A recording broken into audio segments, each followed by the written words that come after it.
असाउद्दीन ओवैसी जी। बहुत शुक्रिया जनाब चेयरमैन साहब। मैं सदर जमहूरिया के खुतबे के मोशन के खिलाफ बोलने के लिए खड़ा हुआ हूँ और मैं अपनी बात का आगाज़ उस मुल्क का नाम लेकर करना चाहता हूँ जिसका नाम लेने से हमारे मुल्क के वज़ीर आज़म डरते हैं और कांपते हैं। उस मुल्क का नाम चाइना है और इस चीन ने 45 साल के बाद भारत और चीन की सरहद पर हमारे 20 सिपाहियों को मार दिया और उनकी मौत, उनकी शहादत रायगा जाने दे रही हुकूमत। जिस मुकाम पर इनको मारा गया था उस मुकाम पर आज भारत की फौज PP4, PP8 तक हम पेट्रोलिंग नहीं कर सकते। आज अरुणाचल प्रदेश में चीन, भारत के LAC में चीन ने गांव को बसा दिया। ये सरकार चीन से लफ्जी तौर पर इस बात का एहतजाज करने की ताकत नहीं रख सकती कि आपने भारत के LAC के अंदर एक गांव को बना दिया। नकुला सिकम में चीन घुस रहा है। आखिर क्या डर है उस हुकूमत को और खास तौर से वजीर आजम को कि वो चीन का नाम लेने से डरते हैं? भाई, मुल्क की सालिमियत का मसला है। मुल्क की जमीन पर चीन कब्जा करते जा रहा है और भारत के वजीर आजम चीन का नाम नहीं लेते। मैं उम्मीद करता हूं कि जब वजीर आजम अपना रिप्लाई देंगे तो वो हिम्मत दिखाएंगे और चीन का नाम लेकर कहेंगे कि चीन यहां पर इन जगहों पर घुसा हुआ है। सर, चीन आज भी अपना इंफ्रास्ट्रक्चर बढ़ा रहा है, वहां पर फौज को बढ़ा रहा है। मैं सरकार से जानना चाहता हूं कि जब बर्फ पिघल जाएगी दोबारा चीन हमला करेगा भारत की फौज पर, तो आप इसके लिए क्या तैयारी कर रहे हैं? और सर, मैं ये तकरीर इसलिए भी कर रहा हूं क्योंकि मैं एक आंदोलन जीवी हूं। मैं एक आंदोलन जीवी हूं, मुझे इसका फख्र है, इसलिए मैं खुल के बोल रहा हूं। अल्फाज छाप कर, किसी से डर कर बोलना मेरी फितरत में नहीं है।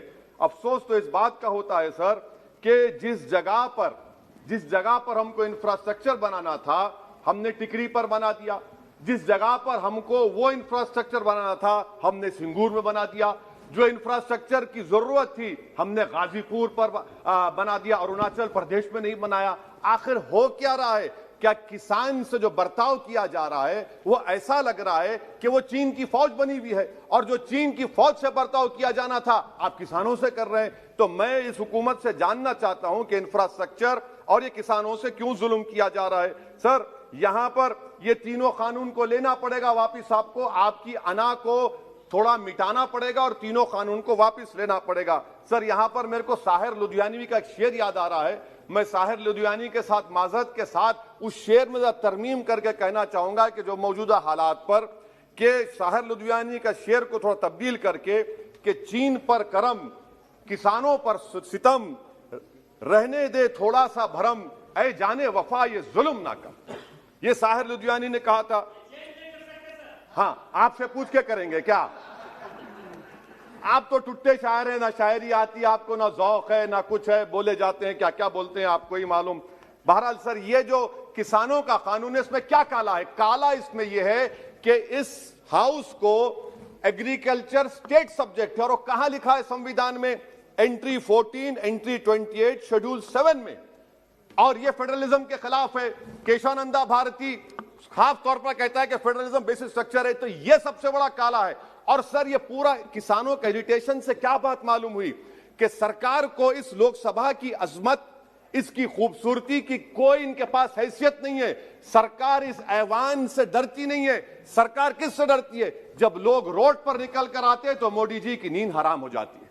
तो वही आप पैगाम दे रहे हैं कि लोग रोड पर निकले तो सरकार कहती है कि हम 1.5 साल तक कानून को मुलतवी कर देंगे।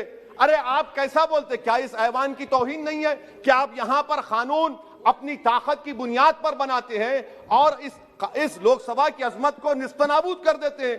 तो ये बात आपने पैगाम दी कि जब लोग रोड पर निकल कर आते आप डरते हैं। आप बनाओ CAA के रूल्स, इंशाअल्लाह हम दोबारा रोड पे निकलेंगे, पूरे भारत में उसके खिलाफ एहतजाज होगा। सर, तीसरी बात, सबका साथ, सबका विकास, सबका विश्वास, ये भी झूठ है। क्यों झूठ है?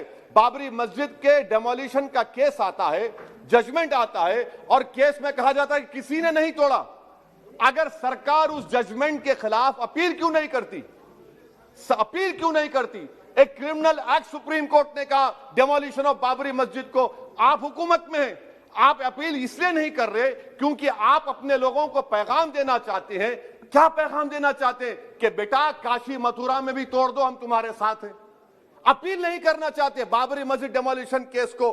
क्या आप इंसाफ पसंद नहीं है? क्या आप मजलूम के साथ नहीं खड़े रहना चाहते? क्या आप जालिमों को जेल में नहीं भिजाना चाहते जिन्होंने 6 दिसंबर को बाबरी मस्जिद को शहीद किया? आपकी खामोशी इस बात का इकरार है कि आप तशद्दुद पसंद हैं। आप जबर के नाम पर आपके पास कानून की बालादस्ती का कोई रोल नहीं है। सर, चौथा पॉइंट, आंदोलनजीवी पैरासाइट। सर, जमहूरियत की बका के लिए, संविधान की बका के लिए आंदोलन करना जरूरी है, और वजीर आजम या कोई बरसर इख्तिदार जमात के लोग अगर आंदोलनजीवी पैरासाइट का लफ्ज इस्तेमाल करेंगे तो मैं याद दिलाना चाहता हूं सर आपके जरिए से इस हुकूमत को कि हिटलर ने जर्मनी में यहूदियों के खिलाफ इनको कॉकरोचेस का, टर्माइट्स का, उसके बाद 20 मिलियन, आप देखते हैं कि 2 मिलियन से ज्यादा यहूदियों को गैस के चैम्बर में डाला गया। इस तरह के अल्फाज इस्तेमाल करने से क्या आप भारत में वही जर्मनी की तारीख को दोहराना चाहते हैं? और सर आप सुन लीजिए। जी सर, थोड़ा बहुत क्या सर बोलते समय में। हाँ सर, जी सर, आप आगे ना सर, आप प्रोटेक्शन है मुझे, अब तो कोई फिक्र की बात नहीं, और खुल के बोल सकते सर। आप आ गए सर, स्पीकर आ गए सर, अब तो क्या है सर, आप हमारे लिए हैं। सर, यहां पर आंदोलनजीवी आंदोलन नहीं करना। अरे किसी शायर ने अच्छा कहा था कि जिसमें ना हो इनकलाब, मौत है वो जिंदगी, रूह वम की हयात कश्मकश है इनकलाब। सर, अब फॉरेन पॉलिसी पे आ जाइए। किसी ईना मीना डीका ने ट्वीट किया, आपने परेशान हो गए। ईना मीना डीका ने ट्वीट किया, आप खड़े हो गए। अरे कौन सी फॉरेन पॉलिसी है आपकी? भारत के अतराफ में जितने पड़ोसी हैं, चीन हमला किया, कौन सा एक पड़ोसी है जो चीन के खिलाफ बोलता है? बताइए। कोई नहीं बोलता, मुंह नहीं खोलता। श्रीलंका में आप पोर्ट बना रहे हैं, किसके साथ? जापान के साथ। किसको काम मिल रहा था? आपके नूरे नजर को, आपके नूरे नजर को, आपके चहीते नूरे नजर को। श्रीलंका ने कहा हम भारत को नहीं बनाने देंगे टर्मिनल पोर्ट यहां पर। आप बताइए फॉरेन पॉलिसी। सर, नेपाल का वजीर आजम कहता है कि भारत से ताल्लुकात उस वक्त तक बहाल नहीं होंगे जब तक कि भारत नेपाल की जमीन वापस नहीं करता। कहां सो रहे हैं सर आप? पड़ोस में कोई हमारा दोस्त नहीं है। चीन बांग्लादेश से कोविड की बात करता है, अफगानिस्तान से अमेरिका छोड़कर जा रहा है। क्या आपके पास कोई पॉलिसी है गनी हुकूमत को सपोर्ट करने की? आपके पास कोई पॉलिसी नहीं है। अच्छा सर, एफडीआई का मतलब अब समझाता हूं मैं। एफडीआई का मतलब यह है कि 5 फरवरी को ब्रैड शर्मन जो अमेरिका के रिप्रेजेंटेटिव, उनके पास भारत के अमेरिका के सफीर गए, तो ब्रैड शर्मन ने ट्वीट कर कहा कि भारत सरकार को इंटरनेट खोलना चाहिए, भारत सरकार को पीसफुल प्रोटेस्ट करना चाहिए। कौन होता है ब्रैड शर्मन जो भारत को सिखाए?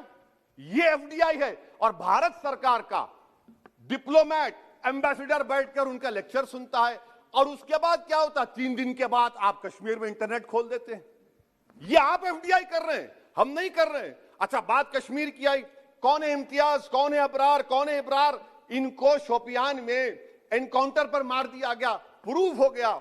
और ब्रिगेडियर आरा सेक्टर का जिसने इनको टेररिस्ट कहकर मारा, उसको अवार्ड देते हैं आप। सर, इन मरने वाले कश्मीरियों के लिए कौन रोएगा? क्या वजीर आजम रोएंगे? क्या वजीर आजम रोएंगे? क्या कोई रोएगा? अच्छा सर, एक और बात सर, एक और बात। हाँ, एक और बात आई कि शादी के घर में गुस्सा होता है। अरे ये कौन सी शादी की बारात है कि 18 लाख करोड़ टैक्स मिलता है और 36 लाख करोड़ ये सरकार खर्चती है? क्या शादी कर रहे हैं आप? वाह वाह, माने वाकई में आपकी इकोनॉमिक पॉलिसी को सलाम कि 18 लाख करोड़ टैक्स में मिलते हैं, 36 लाख आप लोग शादी में खर्चते हैं। मुबारक हो आपको, बड़ी शानदार घर है ये शादी का। अच्छा सर, दिल्ली का लॉ एंड ऑर्डर, 1 साल में 3 बड़े दंगे हो गए। एडवोकेट्स पुलिस, उसके बाद CAA का राइट हुए 50 से ज्यादा, उसमें लोग मारे गए। 20 से ज्यादा मसाजिद को नुकसान जला दिया गया। 26 जनवरी। सर, क्या ये सरकार जिम्मेदार नहीं है? 2 मिनट सर, क्या ये सरकार जिम्मेदार नहीं है? आपकी सरकार है, आपका होम मिनिस्टर, आप रोक नहीं पा रहे। आपकी कमजोरी और आपकी नादानी की वजह से, आप में दूरअंदेशी नहीं है, आप उसको अलाउ कर रहे हैं। और फैजान के कातिल कौन है?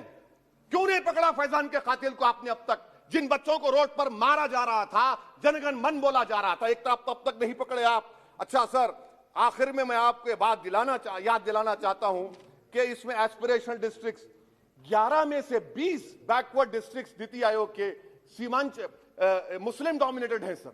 सीमांचल में कटिहार, पूर्णिया, अररिया है। सर, पूर्णिया का एयरपोर्ट सिविल टर्मिनल का काम क्यों नहीं होता सर?